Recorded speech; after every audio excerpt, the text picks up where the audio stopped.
Children of Israel, we are judges in this time. Open your eyes, yeah. You don't know, this is Amlak Redsquare representing for Reggaelizin. Rastafari, love and light. See? Bless. My name is Amlak Redsquare, aka the Humble Warrior. Bless you. Okay. So you see, we had to do this reasoning like a little bit long time ago. Yeah. But I think it wasn't really the time because the right time. Always the right moment. But yeah, right now it's the right moment because you have the album out like 1 month ago, right? Yeah, the 18th of November. Yeah, about a month ago. Yeah. So before we talk about the album, tell me a little bit about the journey to this point, like, what inspired you to become an artist and, My journey, not an easy one. Grew up in Kingston 16, one of the garrison neighborhoods in Kingston, Jamaica. The typical garrison life, rough lifestyle as a kid.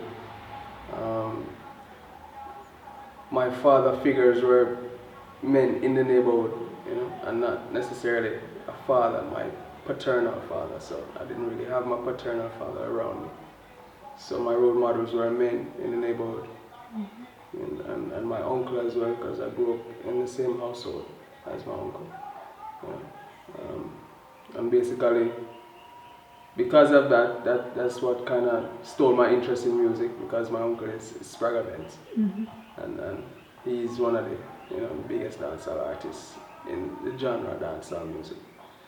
So basically seeing him go all over the world and traveling with him as well, it kind of pushed me to some degree to get involved in the music somehow.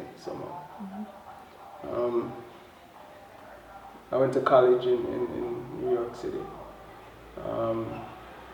And then after college, in between college and music, my cousin died, which is Spragga's son. And because of his death, I decided that I wanted to maybe fill the void somehow by doing music, on a more upfront basis and not behind the scenes. Because before I was actually recording music, I was a road manager, for my uncle, as a very young one, but learning on the road, And I was also booking shows for my uncle as well at an early age. So some of these things I already am familiar with, even before going in the studio and recording myself. Yeah, so you learned the business. Yeah, I learned a little bit about it. Yeah. And even when I was young, I was there with him in the studio, sleeping while he was recording. Oh, okay. So I was around it for, since I was born, basically. Okay, and through him, how did you find Rastafari? Well, Rastafari is maybe a different journey. It's not really through him. Basically, living in New York in early 2000s, maybe 2001, I met a friend that we were friends from childhood, but she migrated before me, and we met again. We started to reason. She was Rastafari, and she was the one that actually introduced me to the culture, on a personal level, because in Jamaica there are many Rastafarians, and you see them every day, but you don't really get to really talk to them, as a young person. So I got introduced on a personal level because of her. Okay. The Book of Judges. What is the parallel between the Bible and what's the title of the album? Because I heard many references to the Bible, and the Book of Judges is the same one. It's also a book in the Bible. Yeah. Well, the album, the concept of the album kind of came about when I was actually reading the Book of Judges. So the first song that we actually put out, the first single, which is Judge, I was actually reading the Bible at the time, reading the Book of Judges at the time. when I was listening to the music to write the song, you know, and it just kind of inspired my overall thinking process in terms of, you know, the concept of the album, because I was in that moment, you know, reading, and felt like I wanted to translate what I was reading into music, you know. So it's not necessarily nothing too deep. It's just the fact that at that moment that's what I was doing, and you know, and I figured I could draw some kind of relation, and you know, from then and put it to this time experiences, you know. Yeah. Okay, so you said about the judge. What are the judges of this time you're talking about? Well, that's an interesting question. Judges in this time are like leaders, you know, like people who would give anything to lead, you know, people who know the risk that they are taking when they're doing certain things, you know, whether it be inspirational or against the system, or you know, anything that's geared towards a freedom of thought, a freedom of living, you know. No matter how simple it is, as long as you are aware of the consequences of doing certain things against the system, and you still decide that you're gonna go ahead and do it, then you can maybe consider yourself a judge or a leader, you know, because you care not what the system say about you or what they want to believe. You carry out your works in your way, regardless of what the powers that be may say, you know, so to speak. So that is one aspect of being a judge. You know, also I think that many times in society people might say, judge, if you don't judge someone, you're not supposed to judge another person if you can't judge yourself. And I feel that, you know, it doesn't really make sense to me, because if I can't tell you that you're wrong, then, you know what I mean, like, we won't see ourselves. You know, and if you can't tell yourself that you're wrong, then you can't tell somebody else that they're wrong.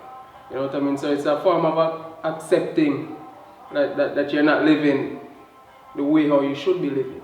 Or if you protest that you live a certain way and I see that you're not living the way that you say that you're supposed to be living, then I'm going to say something like, yo, listen man, this is not how it's supposed to be. You know, you're saying one thing, but you live in a different way. So that is kind of like a form of passing judgment, but at the same time, correction, you know, so to speak. And if you can judge someone on that level, then you should be able to take judgment as well. You know what I mean? So it's kind of like a reciprocal. So if we can judge each other, then I think maybe we'll find some kind of middle ground in terms of, you know, the expectations of living, you know, to a certain degree. Okay, and in Never Know, you say something about almost losing your life at the age of 9. Can I ask about that, or is it too personal? Just something that, you know, the rhythm kind of it brought me back to a time when I was probably like, around the age 9. It's a true story. Me and my friends were actually in the walkway playing cricket at the time, and a gunman turned the corner, started firing gunshots widely, and even one of my friends got shot in his foot. I felt something even past my ear, you know. Wow. And to this day I still remember that day, you know, even though I was so young, you know. It was probably like my first encounter with something like that, you know what I mean, and it's not the only one. You know, so the things that we go through as young people in this society makes us so hard, you know. I don't know if you encounter it, but men are so hard because most of us go through a lot of things as young people. And this is one of the issues here, big issues in Jamaica. Very, very big issue. Very, very big issue, because we're exposed to so many things at such a young age that most people in other parts of the world are probably not experienced to, you know, at certain ages. Maybe until they grow up, They experience certain things that we hear in the third world, they call it. We experience a lot as young people, you know, at young ages. And how reggae music can do something about this, do you think? Reggae music, yes, it has, but I think that it's counterproductive at the same time with other parts of the music, you know what I mean? So dancehall is more popular, so children are more drawn to the messages in the dancehall and not really the messages from roots reggae. You know what I mean? So it's difficult because it's not popular music in Jamaica. Yeah, it's weird. I just came to that realization that reggae music is not popular music in Jamaica. Dancehall music is. So as important as the message is, and we all do enjoy the music here on the island, but it's not really that influential like it used to be back in the days when maybe like a Sizzler went from my era. A Sizzler is the person that I would look up to as a youth. You know, so Sizzler's music was one of the most impactful music in the ghetto. That you had people like myself who started to think and listen. You know, started to be more interested in Rastafari culture because of Sizzler. The music is not really that influential anymore. In my opinion, it's influential, but it's not wide scale anymore because you realize that the youths them really into the new dancehall thing. You know? Yeah, well, the problem is they are taking the lyrics literally. Yeah, of course it is. So that's the problem that we face with the music. You know, we don't even accept that the music is influential here. You know, some people even say my music, I sing my music and I don't care. It's the parents' job to, you know, parent the child. But really and truly, music is one of the social tools. It's a social tool. You know what I mean? We use music to socialize each other. So you can't really consciously say that your music is not affecting somebody. You know what I mean? You're telling yourself a lie because you want to, for whatever reasons. Yeah, so, you know, that's why even me personally, even though I come from a dancehall background, I try not to sing too much of that because I know the influence that it had on me, and I know that someday I will have that same influence, and I don't want it to be a bad one. And I prefer it to be something positive. You know. Talking about the collaborations on the album, of course, it's Praga Benz. I think it's like a seal of approval, like on every material. Yeah, man. And everything that I do, he's the first person to hear it. You know, because I taught myself how to record myself in the studio. So most of my recordings in the earlier parts were just me by myself in the studio recording myself and listening back and sending it to him and this sound good. And trust me, many times me hear, no, this not sound good at all, go back, do it over, do something else. Many times. You know, so yeah man, every single thing that I do musically, he has to listen to it first. Okay, like a mentor thing. Yeah man, definitely. Yeah, and the rest of the guests are Exile the Brave. Yeah, we have Exile, saying Ja Exile because he's representing a different side of himself on this album now. Oh, okay. So usually Exile the Brave is the more is the singer. You know, and Ja Exile is like the toaster now, the big youth, you know, side of him, you know. So we feature Ja Exile on this one, you know, and Toke. Virgin Toke, big up yourself, you know. Kazam Davis is also on the album. Arsenal the Artillery is also on the album as well. Yeah. See, that's brother. Yeah. Man. So it's just a family vibration, right? Yeah man, just a family vibes because that's where the music really comes from, you know.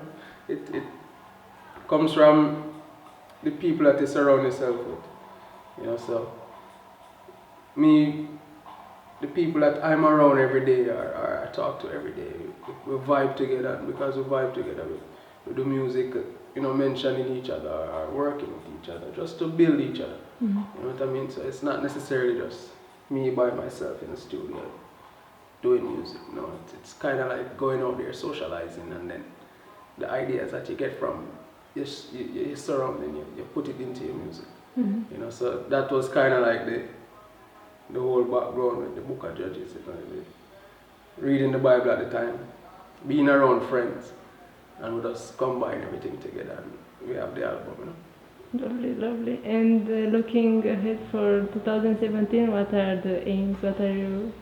What are the goals? The aim is the same. The aim is to continue to grow. Continue to learn, because we still have a lot to learn. Continue to get better in what we do. Continue to influence and inspire, and be inspired by others as well. Because we like to see when people in our surroundings, our friends, family grow. So we're inspired by people growing. So I want to continue to be inspired by people. I want to inspire people. Continue to do that, and just to continue to learn and grow. And probably see you in Europe, right? Yeah, more than likely. We're working on that right now. Which probably late June. I'll be in Europe late June. Okay. Yeah, man. Thank you. No problem. Give thanks for having me. Respect.